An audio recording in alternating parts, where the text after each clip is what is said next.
here's Brody Brazil.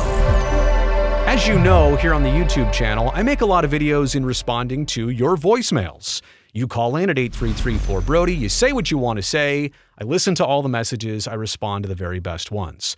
But in this case, I actually want to make a video in response to a really lengthy but thoughtful and sensible email that I received. The subject line was, "Where do we go from here?"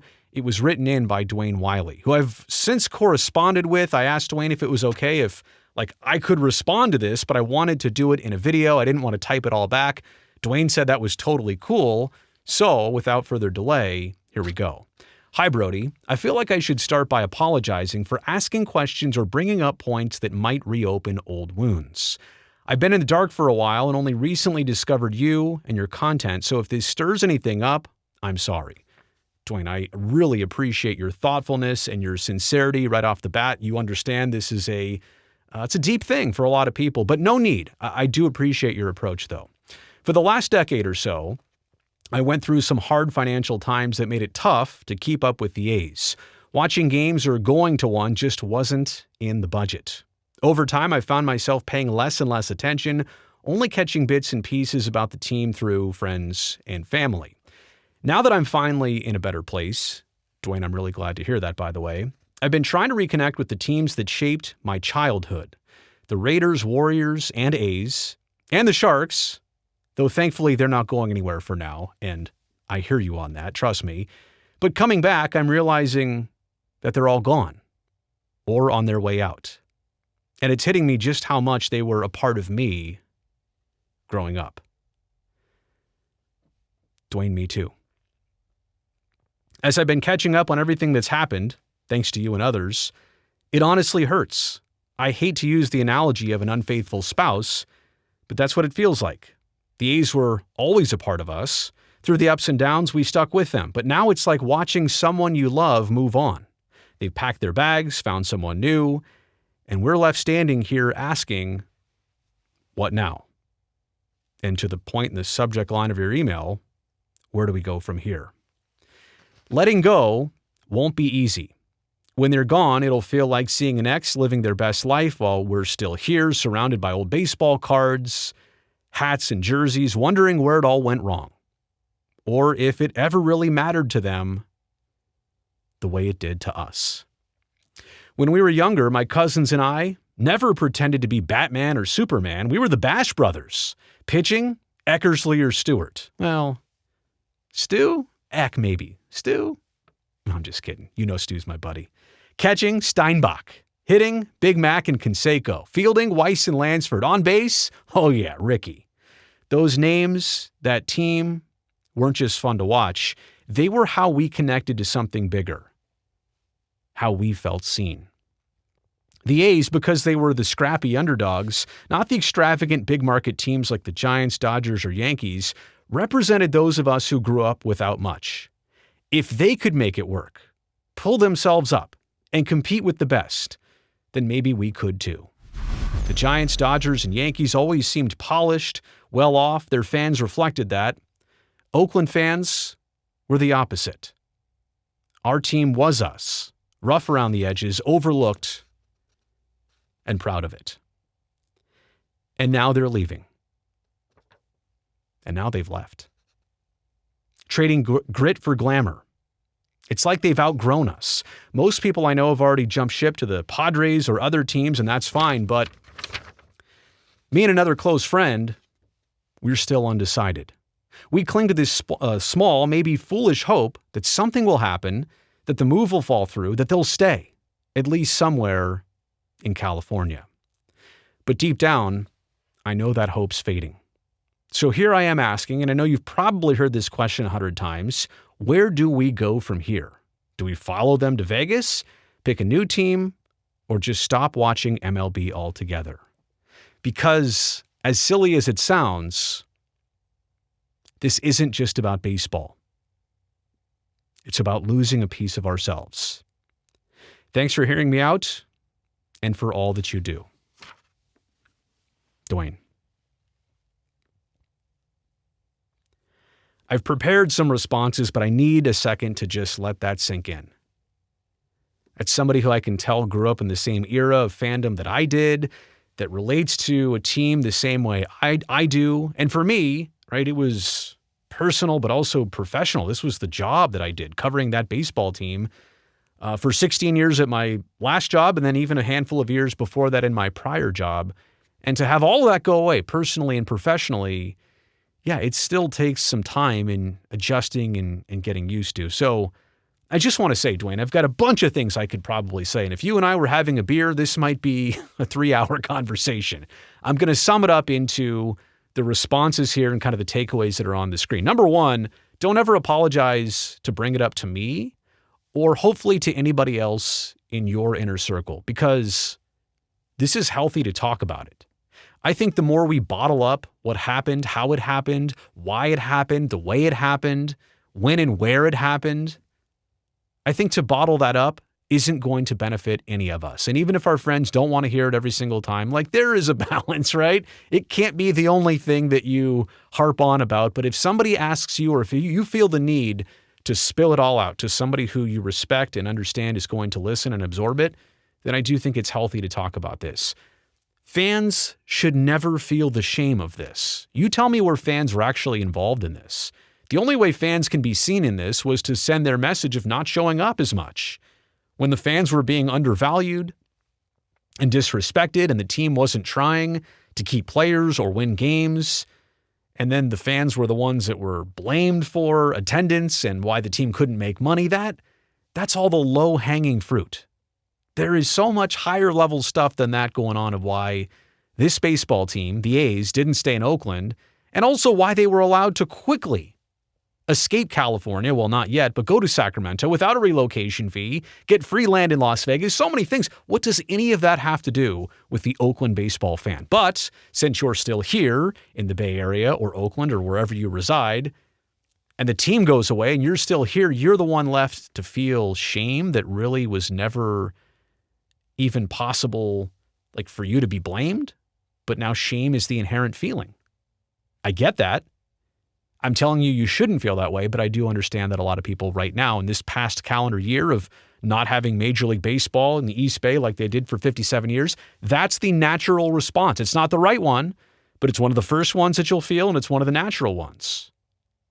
This was and is about losing something significant to our culture. And for anybody else to diminish that, for somebody like, I don't know, the commissioner of baseball to say, well, it's not like they don't have another major league team in the same market. Rob Manfred said that. It's not like the Giants don't still play in the Bay Area. He actually said that. Nobody should diminish what was taken away. To your point, Dwayne, there's a reason that you related with this baseball team, or for a lot of people, it was the team they were introduced to, or for a lot of people, this was the team that taught them baseball that they still know and love or loved to this date. To rip it away and to think that, it doesn't matter, or people who don't even understand or appreciate sports. Well, so what? It's a team they moved. No big deal. Remember, they moved from Philly to Kansas City and Kansas City to Oakland. So what? They're just moving again. How short-sighted is that comment? And that mindset. Like 57 years didn't exist, like generations didn't exist, like moments didn't exist or happen, like movies weren't made about this baseball team, and streaks and legends and World Series and success and Hall of Famers and all that stuff. So it's not a big deal because it's happened before, like before most of us were even born? To minimize or diminish the feelings of a team moving and leaving, like that's ridiculous. You know why? Because it hasn't happened to you. And the other thing I'll say is for any person that's around the A's, like a player who's on the team and says, get over it, it's not a big deal. Well, where is that player from? Is that player from, I don't know, pick a state, right? Then pick their sports teams in that state. And if I say, well, hey, you, player X, you don't care about the A's moving and you just say whatever. What if I told you one of your teams, one of your teams is moving? How do you feel about one of your teams where you're from? Oh, you feel differently about it. It's not so transactional anymore, is it? So don't let anybody diminish your feelings. So don't feel like you have to tone them down. Realization, I feel like, comes in waves.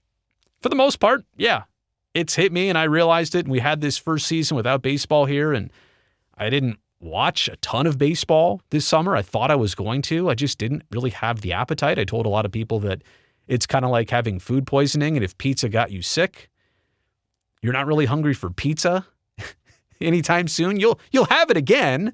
You'll not go the rest of your life without having pizza again, but it doesn't have the same taste. It doesn't hit the way that it once used to. But even the realization for me comes in waves. I'll think about it like, did the A's really leave like that easily and that quickly? And nobody fought it. And nobody stood up for the fans, and nobody was a hero in this. And they let it happen. Everybody involved let it happen. And the history of all those teams and all those years, and just somebody who owned the team decided, well, I'm taking my toy to a different park and see you later. This isn't your team. It's my team. And this is harder on me than it is on you. Okay. But realization of what happened comes in waves. There should be days that you still wake up here in late 2025, even probably into mid 2026, and you wake up and go, I can't believe the A's moved. Really? So to have those realizations over and over, and maybe you realize more things and deeper things. All of this is an evolution. It didn't just happen and that's it, and we're done with it. It's an evolution of feelings and realizations. I'm also here to say that in response to what you said, and I've got it right in front of me here, I'm asking, and I know you've heard this question 100 times, where do we go from here? Do we follow them to Vegas? Well, that's one option. It's not my option, but that's an option. Pick a new team. Okay, that's an option too. Or just stop watching MLB altogether. Here's what I've said from the very start. There's no playbook of how to feel here. There's no one way I can say, well, this is how to do it. This is the best way. Before the A's moved, the team before that to do it was the Montreal Expos, becoming the Washington Nationals, but that was a different situation. Major League Baseball stepped in, controlled the Expos for 3 years. They steered them to DC. A lot of different things there, basically the same overall idea of mishandling a team and allowing it to happen. But I'm saying in terms of the fan base, and you know what, at least they're not called the Expos in Washington, D.C. You're taking a team literally out of the market and you're bringing their name and their colors and their likeness with you. That like robs the ability of people in Oakland to ever feel comfortable wearing that A's hat again. Every time I see an A's hat in public these days and around the immediate Bay Area, I say, do you know what happened? Do I have to tell you what that represents on top of your head now? And if it's an old bumper sticker or if it's something that used to be there, but if it's something that somebody chose to put on that day, they could have stopped. I have to ask some questions like, do you know? So here's the way I approach things. My only requirement of what you do next, and Dwayne, this could apply to you and your friends, is that you have the ability and really make a sell to explain your actions. If you want to follow them to Vegas, I'm not here to stop you, but I really need you to explain yourself. Maybe you've got the right answer. I personally, if you're from around here, Northern California, I don't know what that answer is going to be, but I will hear you out. If you've got a great answer for picking a new team, I'm good with that too. If you've got a great answer for stopping watching Major League Baseball altogether, like you say, give me a good explanation. I'll let you have it. You just have to explain yourself. If there's no thought behind it, if there's no intention behind it, then I'm going to ask you, what exactly are you doing? You might be wrong. But I want to conclude with this, Dwayne, and I feel like this is the roughest part about what I'm going to say here. Under the current regime of Major League Baseball with Rob Manfred as commissioner, because of what happened in Oakland and the way it went down, do you think it, and we're fortunate, I guess, that Rob Manfred's days are limited and they're numbered as commissioner of baseball. We already know that he's going to be departing that position by the end of this decade. But under the current regime, he won't even talk about Oakland. He won't even want to accelerate any kind of conversation towards that again. He won't even open the door back to that again.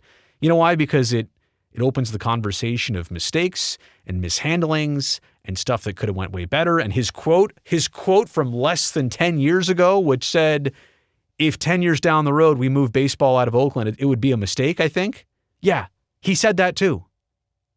That quote would surface again. He would look bad. He wants this to just go away, right? He recently said the Oakland situation was resolved. Oh, kind of like what hiring an exterminator to do pest control around your house. You resolved that problem. You just killed all the pests. Is that kind of what this was like? So under the current regime, I didn't really get to this point. I don't know that there's going to be a second chance for Oakland. Like, even if everything fell through, baseball's not going to let that happen here and now. So, Dwayne, I really appreciate that letter. And I appreciate everybody who's stuck around in this video to hear my response to it. I just want to offer that up because I know the World Series is going on. A lot of people are feeling a certain way. They've just had a full baseball season, no baseball team in Oakland.